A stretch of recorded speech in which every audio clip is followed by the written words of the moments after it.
Howdy, howdy, hey. Back at it again with another YouTube video, the third one we're ever making, and this one's gonna be a little bit different. The first one I was, finding the week one schedule, giving my predictions on that. Second one was rating the big threes, but today we got some summer league action that I want to talk about. As you know, on July the 10th, 2025, we saw the number one overall pick of the 2025 draft, Cooper Flagg, in action. The 18-year-old who went to Dallas after questionable trades with Luca, they somehow end up with a very hyped prospect, an elite defensive guy, which is what Nico Harrison loves to see. And they're pairing him up with Anthony Davis and the second half of the year, Kyrie Irving. That's going to be scary, man. But I went through the Summer League, the Lakers versus Mavericks game. I just did a quick rewatch of it. And of course, I watched the game live, Cooper Flagg's first game. And I took down a few notes on both Bronny and Cooper Flagg. And I mean, kind of the others in general, but the others other than Ryan Nemhard, weren't really that insane to me, or they're already going to be guaranteed an NBA spot, or they're guaranteed not to be on an NBA team. I don't know. Yeah, let's get into it. Before the game, of course, the ESPN broadcast, brought to you by NBA 2K26, which I don't know if anybody's heard, but my MVP, Shea Gilgeous-Alexander, the cover star on a very lazily made cover for the cover athlete.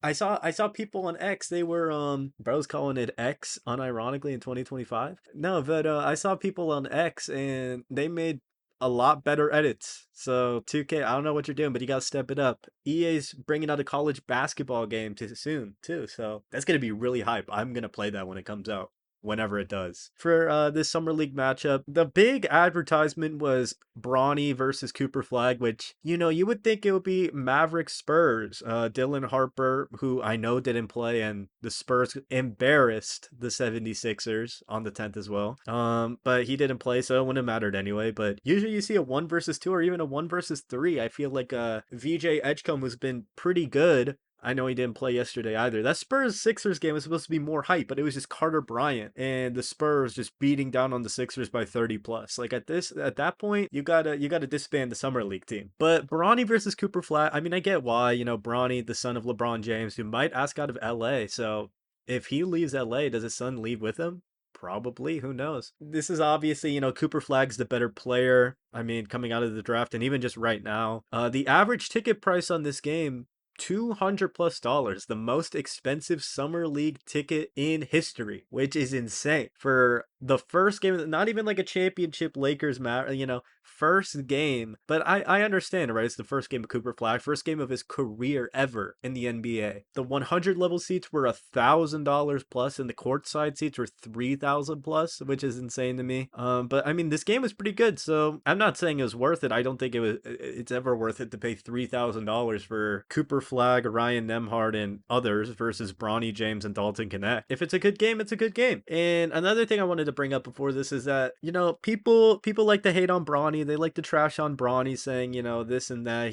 He's only there like a nepo baby or whatever. But I mean, he was pretty solid in the G League in just this last year. He played about 11 games for the South Bay Lakers, and you got to remember he's a number 55 pick. He's still developing. And he averaged 22, 5, and 5 with the South Bay Lakers, shooting about 40% from three. I'm rounding up there, it's 38%. I mean, of course, his turnover numbers weren't great. 3.5 turnovers per game. Wasn't getting to the line a lot, only about 2.5 times. 44% from the field, not amazing, not terrible. The main thing for Bronny, and he said this a lot of times before, is that it's not going to be his offensive capabilities that's going to keep him in the league. A lot of guys, like you saw, for example, on Dallas, right? A Brandon Williams. He comes out of the G League. He could score 20, 25 a night, but more so teams are looking for those defensive oriented players. Like if you look at the Thunder, they had a lot of 3-and-D guards that helped them win a ring, like Cason Wallace off the bench.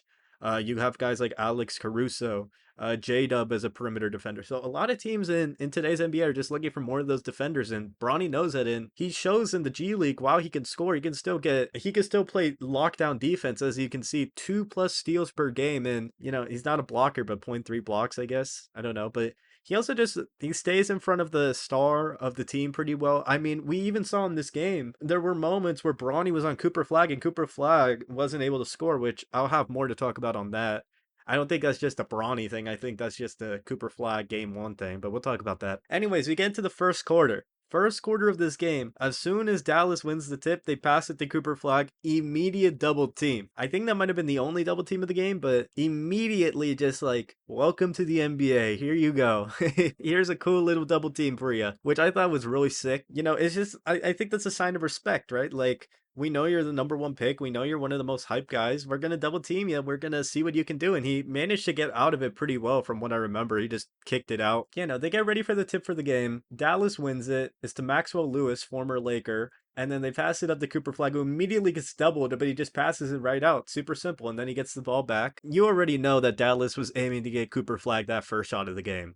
They were fiending for it. And Cooper Flagg just drives inside, pulls up for a little midi, misses it, not too great. The main problem with Cooper Flagg, you know, I'll talk more about this as the video goes on, but the main thing for Cooper Flagg was his inefficient shooting. Went 5 for 21 today, not great. And on this first offensive and defensive drive, this was more of like the welcome to the NBA moment, right? He misses that first shot, thinks he's probably going to sink it. And then on defense, you could see him on defense, right? Yeah, and this is his real welcome to the NBA moment. You know, the Lakers get the ball off of the rebound.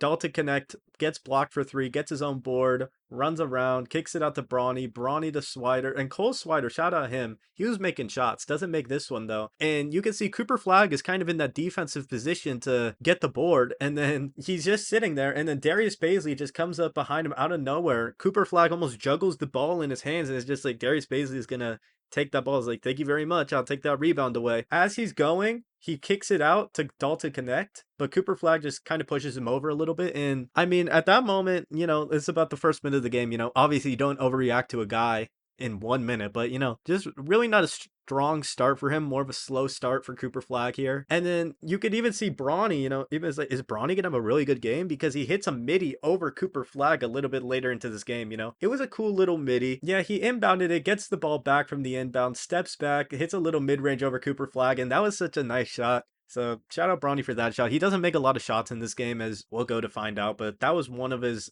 rare makes. And then Cooper Flagg again, he's at the top of the key on the perimeter. He pulls up for a three after a little sidestep and just misses it. And another thing is Cooper Flagg goes 0 for 5 from 3 this game, which they were even talking about it on the commentary, like the ball was coming out a little bit sideways out of his hands. You know, that's just not great. And I mean, even when you looked at the defensive possession after, it was like a foul or something. He gets the ball, he tries to put up a shot, he even misses that too. He just wasn't making shots today, I'll be dead honest. He goes 5 for 21. But on this next defensive possession, Cooper Flagg gets there late, and Brawny just hits a three. Nice solid three. Gets his 5th point of the game. And at this point, 8:30 left in the game, I thought, oh my goodness, Bronny James is about to have 30 tonight. I'm pretty sure I saw on the Vegas lines before or on X or something that the line was about 25 points for Bronny or something, which hindsight's 2020 way too high, as this was the last field goal he makes.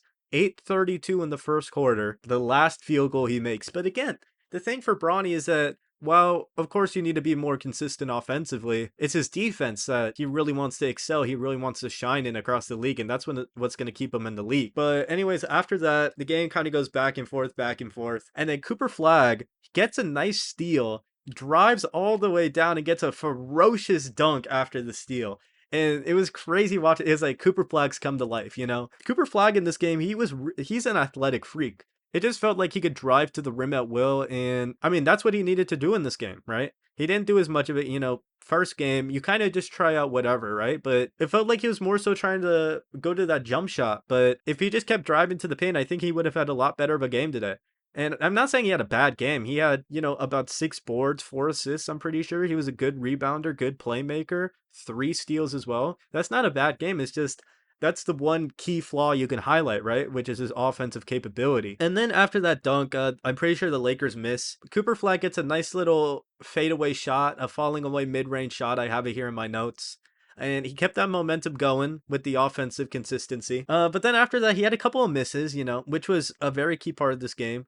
But then he drives down, goes up, gets fouled from behind by Cole Swider, makes the and one shot. And that would be his 3rd bucket of the game, his 2nd bucket of the game. I'm not too sure. That was basically half of his shots right there, half of his makes. But really just a tough shot. But I mean, not even a tough, just like to feel the pressure behind you and go up for that shot and get the and one. He definitely has the instincts, right? He has the capabilities to be a star in this league. a superstar in this league, maybe even a top 5 player in the league. Is that crazy to say? Maybe, maybe not. Anyways, the first quarter ends. It's about I think 17-19 LA, or it's a super close first quarter. One key note as well is that the Mavericks were playing Cooper Flagg a lot in this game. They played him 32 minutes, and I have in my notes saying he played him a lot, probably because the commentary kept going over it. So I wanted to check out the Hawks versus Wizards game from the Summer League last year, because that was a real number one versus number two, and Risa Shea played 32 minutes as well. So yeah, Risa Shea had 29 minutes, but Alex Sarr had 32. So they both had 29 plus minute games. So these top stars, not stars, but these top draft picks have been getting a lot more PT in these summer league games, which I think is cool, you know? Gives the fans more to see, more tape to see, and, you know, they can just kind of have fun out there. Anyways, that's the end of the first quarter. Second quarter comes around, and Bronny didn't make another shot, but he was getting contact to the rim, as we saw at the beginning of the second quarter. Immediately just drives inside, goes up for a layup and gets fouled, sinks both free throw shots. So, and you know, it was a solid foul attempt, you know? There was a decent amount of contact on the layup, so shout out to Bronny for sensing that pressure and just going up with it. And then Cooper Flagg had one of the craziest near dunks, near posters that I've ever seen in my life. Like, I saw him yam the ball all the way to outer space and almost kill, I believe it was Christian Coloco. It just went in and out, or it bounced up in the air. Didn't go in, but that would have been an insane poster. Like, everybody would have been talking about that. That's all I'm saying. And then we get to one of the most iconic moments, right? Cooper Flagg backing down Bronny James. And Bronny James, he's playing good defense, he's holding his ground, and then he manages to poke the ball out of Cooper Flagg's hands. And they call it a foul, which is a very questionable call. I don't think it was enough contact, and the crowd there was booing, which for a summer league game, the crowd booing is kind of crazy, but he managed to poke the ball out, and that's another defensive example of Bronny James. But Cooper Flagg managed to get his get back, you know, same exact position, kinda, backing down Bronny James. He turns around, pulls up, hits a 17-footer, nice little jumper. Cooper Flagg with, I believe that was his second to last make of the day, which is kind of crazy in quarter two, but that was just a great shot by him, you know, just turning around, going up, and Bronny can't really do anything about it, you know, bit of a smaller defender. Also a bit of a side tangent. They kept showing this NBA Cup Emirates thing, and it looked low quality, and I know I have a little bit of low quality stuff over here, but like for the NBA, I don't know why it looked blurry. Like, that's like a Emirates sponsored Abu Dhabi, like they're trying to make it the next big thing, and you're showing me a blurry image in the middle of summer league? Like, that's kind of crazy. And one thing I did want to highlight about Bronny is that at one point Bronny drove inside and he tried doing a bounce pass to his teammate to get the assist, but it just ended up being a turnover. Yeah, no, but he tries this bounce pass to Christian Coloco, and I really felt like he should have lobbed it up, and even the commentary talked about it too. Like, if you get that up in the air, like Christian Coloco is such a bigger guy, and Bronny was already guarded by the big man, that Coloco would have been able to just go up there and score. But the bounce pass, it's like a weird, like, you have to try to get it down low, and then you have to try to go up with it. The lane's already being guarded by a defender, so it's just a turnover. So I thought that was a little bit sloppy by Bronny there. At one point, Cooper Flagg, okay, so it's coming out of the timeout. The Mavericks run up with the ball, and Cooper Flagg driving down, he has a 3-on-1, which is only guarded by Cole Swider, so he's not really going to do much. But he has Miles Kelly in the corner, Musa Cisse driving down. Shout out to Big Musa. He does this cool little thing where he looks towards Miles Kelly in the corner, like he's looking to pass the ball to him, but he just passes inside the Musa Cisse, and I don't think Cole Swider expects it. And Musa Cisse is just able to drive inside for the easy layup. Sorry if I'm butchering his name, but shout out to him. Number 45 on the Mavs had 6 points on the night. One of those that Cooper Flagg assisted layup. No, but I thought that was a really cool example of his court awareness. Cooper Flagg knowing he has that 3-on-1 opportunity. And while it might have been cool to hit Miles Kelly in the corner, you know, maybe a 50-60% chance he hits that shot,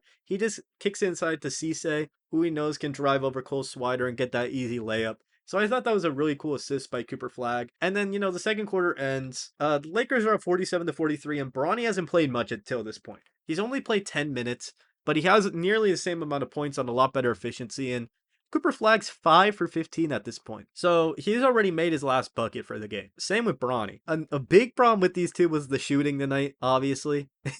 But halftime, Lakers up 47-43. Third quarter, it's really nothing, right? I only had about 2 notes for Bronny and Cooper Flagg combined. Bronny, at the start of this quarter, actually, he had a really good cut. Yeah, so Bronny James is guarded by Cooper Flagg. He starts at the bottom of the screen. He gets the ball, passes it back, gets a switch, gets a really good cut inside, and gets the alley-oop. but it looks like he's gonna make the alley-oop, but the pass was just, I think, a little bit too high for him, but he almost like throws the ball at the rim. It's just like, I hope it misses. Like, Ronnie, you gotta make that, man. You gotta make that. I mean, I get the pass was high, but you're wide open in the paint, getting the oop. You gotta slam it. Personally, if that's me, I'm slamming that right there. No cap. Do we still say no cap in 2025? I don't know. But there wasn't really anything here, I'm gonna be dead honest. Just a few misses from both Cooper Flagg and Bronny James. There was a technical foul on Christian Coloco. I didn't know they were calling technicals in the summer league, man. He like put the ball in somebody else's face, like he just threw the ball in their face. But that was the third quarter. Fourth quarter rolls around, and I think this is probably the most talked about quarter, if it's not the first. Immediately off the rip, starting in the fourth quarter, Cooper Flagg gets the ball. He goes up, does a little step back, a very long 2-pointer, just misses off the front of the rim. And, long 2-pointer. I don't really feel great about that shot, especially with so much time left on the shot clock. But, he might as well try. It's the summer league, right? And then Bronny comes back right after. He's like, let me make a name for myself. Pulls up for an open three at the top of the key, and he bricks it too. It, just more misses and more misses. Game winds down. This is where players are made, right? The game winding down, big time moments. Cooper Flagg versus Bronny James. And it doesn't start off too great for Mr. Cooper Flagg, I'll tell you what. Cooper Flagg, he gets the ball in the post, about 2:50 left, backs down number 36, tries to drive inside, and just, he falls over, gets the double dribble turnover. And it was like, okay, Cooper Flagg, like, you gotta lock in, man. You gotta lock in. And another funny thing I want to highlight, it was Dalton Connect near the end of this game. Dalton Connect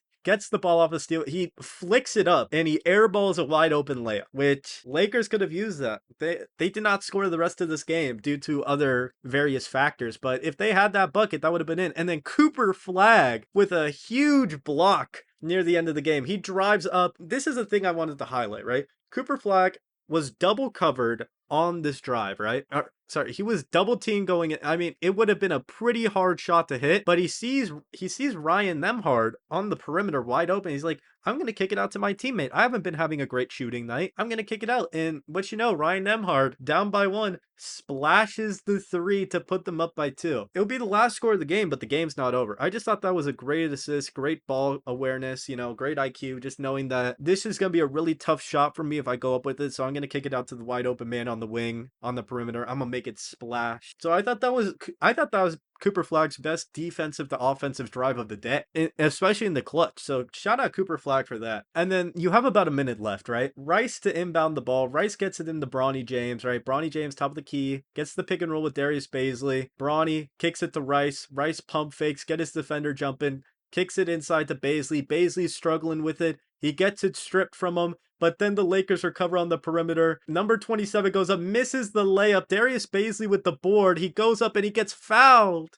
He can't even get the shot up because he's fouled. So Darius Baisley, 40 seconds left, former OKC Thunder. I'll never hate on a former Thunder player, but I might have to today. He goes to the line with 40 seconds. Keep in mind, the Lakers are down 2 in this game. Darius Baisley takes 2 dribbles. First shot's up. It's a brick off the front iron. Already, you had a chance to tie the game, and now you're down. You're going to be down by 1 at minimum. Down by 2 if you miss both. But you think, right? There's no way he misses both, right? I mean, if it were to happen, it would be in the summer league, but Darius Baisley's been doing decent. 8 points, 11 boards. He's been a big for the Lakers. Second shot goes up at the free throw line, in and out. And just a rough 2 misses for the Lakers, who are struggling. Cooper Flagg manages to get it down. Tries to force a fast break opportunity, but can't get anything going. So he tries to dribble out the clock, and Darius Baisley, with another tragic play, he fouls Cooper Flagg. Of course, the Mavericks not in the bonus yet. The Lakers are in the bonus, but the Mavs are not, so that foul's fine. But just Darius Baisley, from going the offensive hero with the rebound and the foul to a villain after those 2 misses, and then fouling Cooper Flagg. And then Cooper Flagg, top of the key,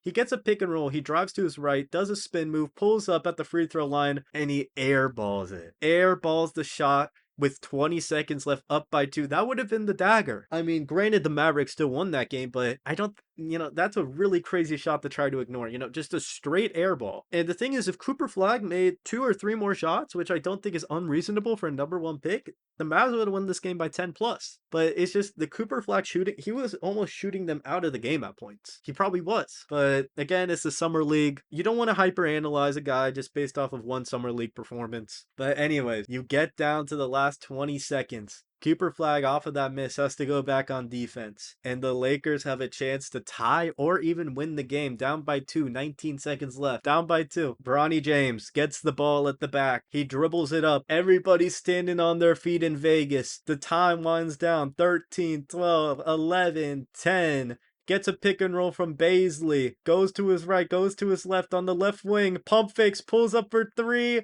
No good. Just too much power on the shot. And that would end the game. Bronny James with a chance to win the game for the Lakers. Misses the game-winning three-pointer, and that would be all she wrote. I mean, I know there's zero point 0.2 seconds left and Bronny tried to get the alley-oop, but that never works. But if it did work, that'd be crazy, huh? So overall for this game, Cooper Flagg goes 5 for 21 and 0 for 5 from 3. And he goes 0 for 1 from the free throw line as well. But with the negatives on the shooting, I think a lot of the positives to highlight are he just looked athletically different out there. Like he looked like he was on another level of speed, on agility, on quickness. He was able to drive to the rim at will when he wanted to. In the limited playmaking he did have, he was able to see open guys, kick it out, and he was making smart decisions, you know. For example, like I know I kept talking about it, but he could have gone for a really contested layup, a 2-on-1 or a 1-on-2, but he decided to kick it out to Nemhard. That was a really smart play. And he also had 3 steals in this game, which I didn't really touch on, but he also had that key block at the end of the game. Only 1 turnover, 2 fouls. I mean, if you ignore the shooting, this is a pretty good game defensively and in every other area besides shooting the ball, right? Other guys on the Mavericks I want to shout out. Ryan Nemhard had a great game. Just felt like everything he was shooting, he was swishing. He got to the line a couple times. He was 8 for 14, 21 points, 5 assists. Of course, had only one negative from him is that he had 3 turnovers, but you know, they win the game. Shout out Gabe McLaughlin as well. Guy I've never heard of, 20 minutes, just a straight 3-point shooter. You know, he's like, if I'm gonna make the league, I'm gonna make it off of threes. And he has 9 points off of 3 3-pointers, 3 for 5, 60%.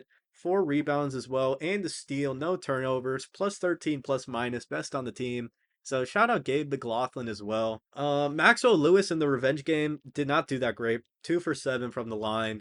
2 fouls, had a block, 3 assists, 4 rebounds, but nothing special. I don't think we expected anything special from Maxwell Lewis, but I thought maybe he would do a little bit better considering the revenge. For the Lakers, Bronny James only 8 points on 2 for 8 shooting, 1 for 6 from 3, including that game missing 3-point shot. Only had 2 assists, 2 rebounds, a turnover, a foul. Here's a fun fact: every starter in the game had a plus minus of plus 10. Bronny James in 21 minutes -3. So I don't know what that says about Bronny, but definitely not a great night for him. Guy I want to shout out is Cole Swider or Cole Switter or however you say his name. Dude was just a straight. It is the same as Gabe McLaughlin, but in a much more larger scale. Dude went 6 for 9 from 3, got to the line 6 times, 10 boards. This guy Cole Swider, he's gonna be playing some two-way contract minutes on some team, and I think he's gonna contribute pretty decently. This guy's an absolute sniper from beyond the arc. He can grab boards, and he's a good team player. So shout out Cole Swider, had 22 points on the night, led the Lakers. Another guy I want to shout out is DJ Stewart. Went perfect from the 3-point line, 2 for 2, 6 for 14 from the field, 7 boards, most assists on the team with 5, 2 steals as well, 14 points. Plus 11 plus minus. Shout out DJ Stewart. You know, he has a couple more good games. I know nothing's guaranteed in the summer league, but he might have an opportunity as well. Darius Baisley, he might be going to China. Missing those last 2 free throws. If he makes them, this game's going to overtime. Just a really, really bad last 2 free throws. I'm hoping nothing but the best for my Thunder brother, but I don't think anything's gonna happen. Christian Coloco's gonna be playing real minutes, and he went 0 for 3 from the field. He was a good interior presence, but offensively nothing was there. Serge Abari Rice, he might be cooked. Went 3 for 10. DeJuan Gordon might be cooked. 1 for 5. -14. The bench was really bad. Listen to these plus minuses. Kaluma -17. Gordon -14. RJ Davis, North Carolina legend, -13. Christian Coloco -15. Serge Abari Rice 0. The only guy that had a positive plus minus was Trey Jemison with 1. Went 1 for 1 from the field, 3 boards, 2 assists, 1 steal. He's probably gonna be playing actual minutes for the Lakers, so take that what you will, Lakers fans. But my overall notes for this game, I kind of went over most of them, but the Mavericks won this game. Cooper Flagg, 32 minutes. only sat 8 minutes in the Summer League game, wins his first ever game. So shout out to him. I wanted to read a quote from him. It's a small one. It's just, he got interviewed after the game and he said it was, quote, one of the worst games of my life, which I don't disagree with in terms of his shooting performance. I think in other aspects, for your first NBA minutes with other NBA players, G League players, NBA players, I don't think he did as terrible as he thought he did, but in the shooting aspect, he's got to clean it up. You have to. And we'll definitely see how he does in that next Mavericks Summer League game. They actually play the San Antonio Spurs on July the 12th. So if Dylan Harper's healthy, Dylan Harper and Cooper Flagg and Carter Bryant, must see TV, and Ryan Nemhard, we're including Ryan Nemhard in those conversations. There's no official Vegas line on it, but that'll be a really fun game, and we'll get a chance to see number one versus number two. Who's really better? Probably still Cooper Flagg. I'm taking Cooper Flagg 99 out of 100 times. But yeah, that'll be a really interesting game. Interesting fact for Cooper Flagg, 2 for 17 outside the restricted area, which was pretty bad. So if he cleans up the shooting, he's phenomenal. But it's just that sideways motion on the jump shot, a little bit questionable. Yeah, that's just the main thing. I mean, we knew he was going to be generational defensively, and he was really good defensively. Of course, that key block, the 3 steals, it's just the offensive end was a little too inconsistent for my liking. If I had to get a grade to both these guys, Bronny, if you just graded Bronny based off the first quarter, it would be like a A minus an A. But for a whole game, the inconsistent shooting, some of the questionable plays he made, like that pass to Koloko, but he did have solid defense though. So I would give Bronny James like a B minus, maybe a C plus. Nothing special. Cooper Flagg, if we ignore shooting, he gets an A. But you have to factor shooting into it. He did have a key, it's like a lot better version of Bronny, right? A lot more playmaking. His rebounding was pretty solid after that first miss from Baisley. Overall, Cooper Flagg, first ever game, you get a B plus, gang. You get a B plus. You're not getting an A. I don't think I can put you an A. If you went like 10 for 21, if you went 12 for 21, I'm giving you an A, but I'm giving you an A plus, but I think a B plus is fair. That might even be a little bit high for some people, but I just think he looked really good today. The MVP of this game is Ryan Nemhard. Shout out him. Hit the game winning shot, which we didn't know it was game winning yet, but he did. The Shacked in a fool is probably Darius Baisley for missing the last 2 free throws. And being the first ever player Cooper Flag fouled. That might be NBA trivia. I think it will. But anyways, that's my breakdown of this Lakers Mavericks matchup in the Summer League in Vegas. Dallas manages to win this one by 2. Will this game be widely remembered? Probably not as much, but it's still a very interesting game for Cooper Flagg. Just to see that first performance from him was really fun to watch. Cooper Flagg versus Bronny, a lot better than I anticipated. And I'll try to have this video up before the 12th. I'll try to edit it all down today, but yeah, if you managed to make it this far, thank you so much for watching. Your support means the world, and I'll see you on the next one. Peace.